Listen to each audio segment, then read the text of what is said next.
তুমি আগে নিজেকে আগে কেয়ার করো। 50 বছর বয়স ওর মায়ের, হ্যাঁ, মানে এত ধচ্চা অবস্থা হয়ে গেছে। এরপরে যদি আসবে, মাকে কিন্তু সুন্দর করে সাজিয়ে গুজিয়ে পরিপাটি করে নিয়ে আসবে, ঠিক আছে? মনে থাকবে। হ্যাঁ। তোমার সঙ্গে সঙ্গে বাড়িতে তোমায় কি রান্না করে দেয়? মা। মা করে দেয়। বাড়ির কাজ কে করে? মাও করে, আমিও করি। মাও করে, তুমিও করো। মেইন কাজ কে করে? মা করে। হুম। দেখাশোনা কে করে? মা। তুমি করো তো। তো তুমি যদি আয়নার সামনে এরকম করে থাকো তাহলে আর কি হবে? যখন তুমি আয়নার সামনে একটু দেখো, গরিব ধনী সবাই আছে, ম্যাটার করে না। ম্যাটার করে কি, তুমি কাপড়টা যখন সুন্দর করে পরবা, একটা ঘর যখন সুন্দর করে গোছাবে, চুলটা যখন সুন্দর করে আঁচড়াবে না, তোমার তখন নিজেরই ভালো লাগবে, বা আমাকে তো ভালো লাগছে দেখতে। আজকে এই যে তুমি যে আসছো, আজকে কমপে একটু বাইরে বেরোনো যায়, একটা ভালো কাপড় পরছো। বাড়িতে যে কাপড়টা পরবে তার মধ্যে একটু না হয় ভাতের মাড়ি দিলা না, ওটা ভাতের মধ্যে ফেলেই দাও, বা একটা গরুকে দাও। একটু না হয় নিজের জন্য কাপড়ের মধ্যে একটুখানি ভাতের মার দাও না, কড়কড়া থাকবে, ভালো লাগবে। এটাই ফিটফাট। মানে পরিষ্কার থাকার জন্য বড়লোক হওয়ার দরকার পড়ে না, কিন্তু তুমি বলে পরিষ্কার বড়লোক হওয়ার দরকার পড়ে? ইচ্ছা থাক। ইয়েস, আজকে দেখো তুমি যখন এই যে সুন্দর মতো থাকবা না, আজকে যখন মনে করো কেউ যখন তোমাকে যাবে, তুমি যেরকম তোমার অবস্থা খুব খারাপ, আমি জিজ্ঞাসা করলাম কি হয়, মনে হয় এখনো পরিপাটি আছে, মানে তোমার কি বিয়ে হওয়ার পর তুমি যখন সংসার করবে তার মানে কি তুমি কি সব ছেড়ে দেবে? না। ছাড়বে না। তাহলে মাকেও একটু সুন্দর করে সাজাও। আমাকে তোমাকে দেখে সত্যিই খুব খারাপ লাগছে, মানে মন থেকে বলছি খারাপ লাগছে। কারণ 50 বছরের মানুষ এতটা খারাপ, দেখো লোকেরা যখন রাস্তাঘাটে যখন লোকেরা এত লোকদেরকে দেখো, তারা তো এত পরিষ্কার, তোমার নিজের খারাপ লাগে না যে আমি আজকে আয়নার সামনে, আমার বয়স 50, আমার মা, আমার মার প্রায় 60 ক্রস, মাকে দেখবো কিচ্ছু মনে হয় না ওরকম দেখে। আমার মা তো তাহলে ওই জন্যই বললাম তোমার না মানে খুব বাজে অবস্থা এবার থেকে। আর তুমি খুব চিন্তা করো মনে হয় নাকি? কার জন্য? আর আর কি চিন্তা বলো? একটাই চিন্তা। আর মেয়ের বয়স কত চলছে? 18। 18 তো তুমি বিয়ে চিন্তা করছো? ওর নিজের জীবন আছে না? কটা বাচ্চা কাচ্চা তোমার? একটাই বাচ্চা, চিন্তা করছে তোমাকে নিয়ে। মেয়ে পড়াশুনো করবে, আবার কিসে পড়ছে এখন? এই তো কলেজে। কলেজে পড়ছে, পড়াশুনো করবে, চাকরি হোক না। এখন যদি তুমি ওকে একটা একটা অল্প ছোট ব্যবসায়ীর সঙ্গে আমি বলছি, অল্প যে ছোট ব্যবসায়ীর সঙ্গে বিয়ে দাও। ও যখন চাকরি করবে, হয়তো বা হলো ডক্টর হয়ে গেল, ধরো না, ধরলাম আমি, ও তখন একটা ডক্টরকে বিয়ে করবে। ওর ভবিষ্যৎ নিয়ে ভাবো। কেন ভাবছো ওর বিয়ে হবে? তোমার বিয়ে করার ইচ্ছা আছে এখন? হ্যাঁ, মাকে বলো। হ্যাঁ, তো বলি। মা কি বিয়ে দিতেই হবে? বিয়ের বয়স হয়ে গেছে নাকি? না, অতটাও চাপ দেয় না বাড়ি থেকে। দিও না, আমি বলবো একদমই চাপ দিও না। ও না জীবনটা, 18 বছরে বিয়ের কখনো বয়স নয়। হোক না, এখন তো সময় আছে। তারপর ও যখন কি পড়াশোনা করতে চায়, যদিও দেখো জীবনে একটা ভালো যদি ছেলেকে চুজ করে, পছন্দ করে, এখনও তো বয়স 18, ও যদি ভুল পথে না যায়, তুমি ভুল পথে যেও না, আমি সবাইকে বলবো পথটা চুজ করে তোমার মেইনলি। একটা ছেলে সুন্দর তার মানে তার পিছনে পড়লাম এটা নয়, ও তোমাকে খুব এফোর্ট দিচ্ছে, বিয়ের পরে দেখবা ওই রস না শেষ হয়ে যায়। হ্যাঁ কি না? তুমি নিজে তোমার জীবনের বিয়ে, ও জীবনে তো অনেক দেখছে তুমি, ওই একটা সময় রস থাকে না জীবনে, শেষ। বিয়ে হবে, তোমার একটা ছেলে যখন তোমাকে পছন্দ করবে, তোমার রূপ দেখে তোমায় পছন্দ করলো, তোমায় যখন পাওয়া হয়ে গেল, অমনি তোমার তার উপরে আসক্ত, শেষ। কিন্তু আমার মনের কথা বলছি না।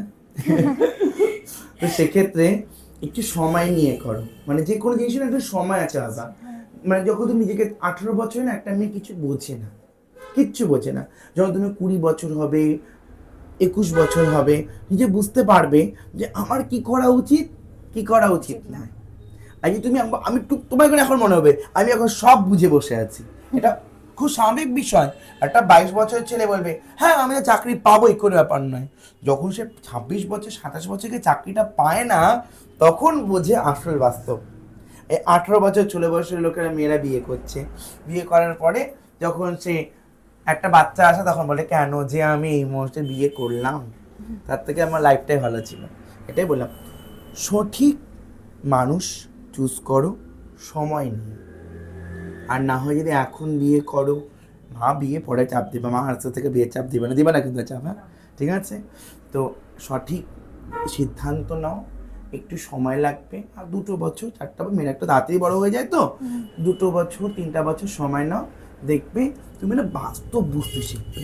তখন তুমি বুঝবে এই ছেলের সঙ্গে বিয়ে করলে আমি কি লাইফে সুখী থাকতে পারবো, এই ছেলের সঙ্গে বিয়ে করলে আমি কি ভালো থাকতে পারবো কি পারবো না। যখন এই বাস্তবটা হয়ে যাবে না, দেখবে আনন্দই আনন্দ জীবন। নাহলে তুমি আমার দাদা আমাকে বলতো ছোটবেলায়, শোনো আমি কেন আজকে এই জায়গাটাতে, আমার লাইফে অভিজ্ঞতা তোমাকে বলে সুবিধা হবে।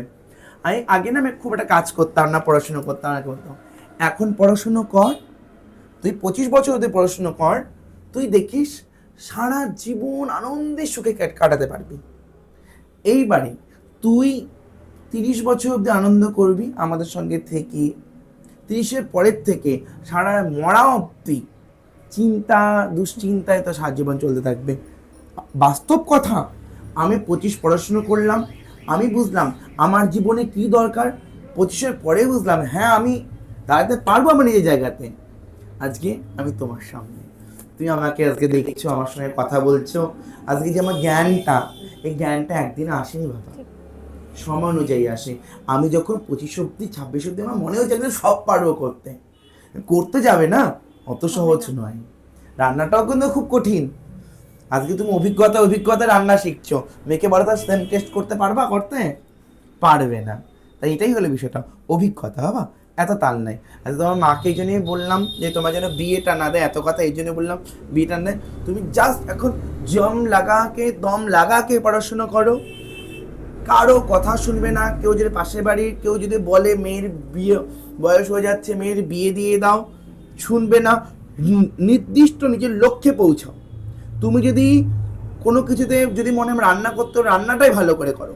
যদি মনে রান্না দিয়ে একজন রেস্টুরেন্ট খুলে ফেলবে, যদি মনে আছে পড়াশোনা করতে পারি, ওটা দিয়ে একদিন তুমি চাকরি পাবে তো কিছুই। এখন যদি কোলে বাচ্চা বসে যায়, শেষ, পারবে না। এমন খুব কম সংখ্যকই আছে হাজবেন্ড যারা বিয়ের পরে বউকে পড়িয়ে তাকে তার স্বপ্নের দোরগোড়ায় পৌঁছে দেয়, খুব কম সংখ্যক মানুষ আছে। সেক্ষেত্রে আমি বলবো এখন নয় নিজের জন্য করে না, মা তো আছেই, মা বাবার আশীর্বাদ খায় বাছা দুধ ভাত, তাই না? মা বাবা ছাতা হিসাবে তোমার মরা অবধি থাকবে, মানে ওনাদের মরা অবধি থাকবে অল টাইম। চলো বলো, প্রবলেম বলো এবার। এই যে পিম্পলস হচ্ছে সুন্দর, চাঁদের তো কলঙ্ক হবেই বাবা, কিছু করার নেই। আচ্ছা, কি দিয়েছো মুখে গুলো? এমনি একটা ক্রিম ইউজ করছিলাম। অভ্র দেওয়া কিন্তু না না, অভ্র দেওয়া না, মানে চুড়ির মধ্যে ছিল। ও আচ্ছা আচ্ছা আচ্ছা, মাথাটাও খুশকি আছে। হ্যাঁ, প্রচুর মুখটা খুব গরম তোমার। কি মাখো বাবা মুখে? এই যে কি যেন কারণ বলে পন্ডস লাইট ময়শ্চারাইজার, লাইট ঠাইট এগুলো কিছু মাখবে না, হ্যাঁ। অয়েলি স্কিন না, ড্রাই স্কিন স্কিন, মানে তার আগে কিছু মেখেছি না যার জন্য, হ্যাঁ লোটাস স্কিনটা, লোটাস স্কিনের ওটা আমাকে ড্রাই হয়ে গেছে এই যে স্কিন। দুর্গাপূজার পর থেকে আর হ্যাঁ, কি এরকম। তারপরে স্কিন ড্রাই, কখনো তুমি নোজ কেয়ার, স্কিন সাইড, না, স্কিন না, লাইট ওসব ওগুলো কিছু কিছু করি না। মাখোনি, না, এমনি প্রবলেম হ্যাঁ, হচ্ছে? পিরিয়ডসে কোনো প্রবলেম আছে? না, কোনো প্রবলেম, একদম মান্থলি ক্লিয়ার হ্যাঁ, হয়, হ্যাঁ। একদম ক্লিয়ার হয়ে যাচ্ছে, মাথায় খুশকি আছে, তাই তো? বা তোমার বাজেট বলো কিরকম টাকার মধ্যে দেবে, তো বাজেটটা ডিপেন্ড করছে, বলো। মানে যা যা দিতে চাও কতর মধ্যে হয়ে যাবে তা? তুমি বলো না, 1500-2000-এর মধ্যে। হ্যাঁ হ্যাঁ ঠিক আছে, হ্যাঁ। ওকে, আমি তোমাকে কম দিচ্ছি, ভালো হয় যেন বাবা। আমি চেষ্টা করছি, আমি চেষ্টা করব, এবং ওর যেন আরে এত না এখানে হয়, কি হোয়াইট হেড স্কুলও আছে। ওটা পরবর্তীতে হবে। তুমিও কেয়ার করবা, বারবার বলছি, না কেয়ার করলে এবার তোমার মা কিন্তু বাবা খাবে এরপরে আমার কাছে এসে।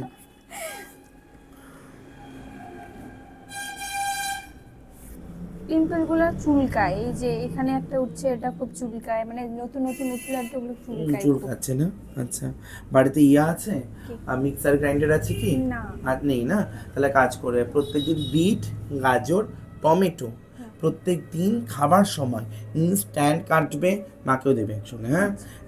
এক টুকরা বিট তুমি নেবে, মাকে একটা, কাটাটা রাখবে না, সঙ্গে সঙ্গে কাটবে, কেটে তুমি একটা গোটা টমেটো খেয়ে নিলে, মাকে একটা গোবা হাফ খেলে, হাফ টমেটো খাবে, বিট খাবে, গাজর খাবে, টমেটো খাবে, আর লেবু খাবে, প্রত্যেক দিন খাবে, হ্যাঁ। খাওয়ার মধ্যে আর এখন আমলকিও অর্ধেক করে তোমরা খেতে পারো, প্রত্যেকদিন খেতে পারো, একটা খাওয়া দরকার নেই, শীতের সময় খাও না কিছুদিন, গেল।